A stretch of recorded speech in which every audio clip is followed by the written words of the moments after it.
Ameen. And I want to begin, as this is heavy on our hearts in this moment, by reminding each and every single one of us that Allah subhanahu wa ta'ala has His ways, and Allah subhanahu wa ta'ala has His soldiers, and Allah subhanahu wa ta'ala, bi-idhnillah, will make a way for them in ways that we cannot understand. And it's important for us to understand that if they could cut them off from the world, they cannot sever the connection that those people have with Allah subhanahu wa ta'ala. If they were able to cut off their phone lines, they're not able to cut off their dua. And if they think that the people of Gaza are people who will submit themselves to this type of cruelty, then they do not know the special people that Allah subhanahu wa ta'ala has placed in that small piece of land, who have big hearts and whose hearts are full of iman, whose hearts are full of faith. But I wanted to address a sentiment that many people have felt perhaps in the past few weeks, which is, what is the point? What can I possibly do? The more our efforts ramp up, the more casualties we see. It feels like there's an insignificance to the things that we are trying to do for them on their behalf. And I want to speak directly to that sentiment, but first and foremost, I want you for a moment to put yourself in the shoes of a very specific person. Imagine being a doctor at a Shifa hospital right now in Gaza. No electricity, no fuel. You have all sorts of patients with all sorts of issues. At any moment, an airstrike can come. You don't have anesthesia.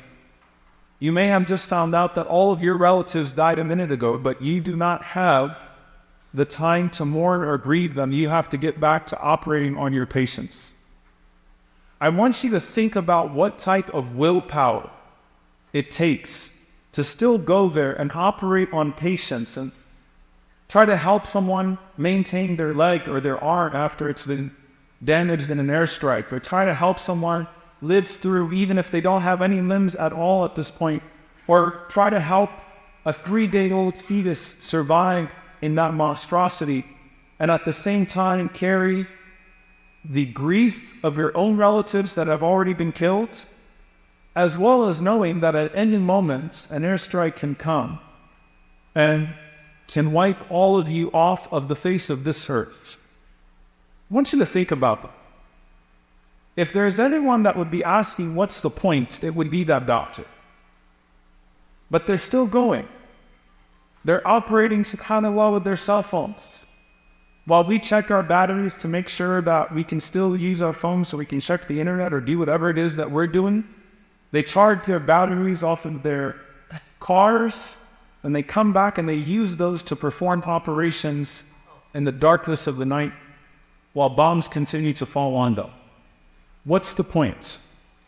And this is a sentiment that Allah and the Messenger sallallahu alaihi wasallam addressed so many times throughout the Quran and the Sunnah. What is the point? And I was thinking about Yusuf alayhi salam, when he speaks to his brother at the end of the ordeal, and he says, إِنَّهُ مَنْ يَتَّقِي وَيَصْبِرْ فَإِنَّ اللَّهَ لَا يُضِيعُ أَجْرَ الْمُحْسِنِينَ.